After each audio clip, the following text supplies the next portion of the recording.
Hello, my name is Billy Hunsucker. I'm Vice President, General Manager of Capital Spring.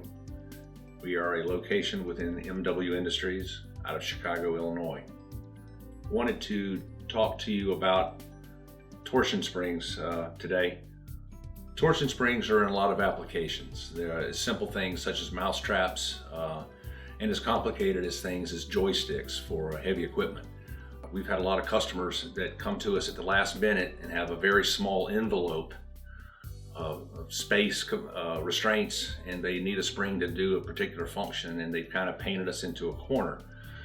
So we try to demonstrate our value by trying to get involved early in the developments before they build hard tooling, so we can a lot of times eliminate a lot of cost by doing this.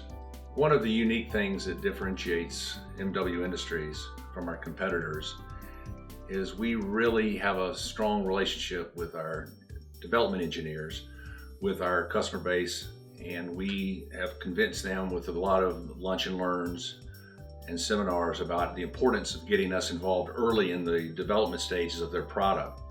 MW Industries is a large family of companies. If you combine all the different types of torsion springs, all of us can make double body torsion springs, single body torsion springs, shaped wire torsion springs, torsion bars. There aren't too many torsion springs that we can't manufacture for any application that will come across our desk. I'm Hoyt Lola. I'm Business Development Manager for Capital Spring, an MW Industries company.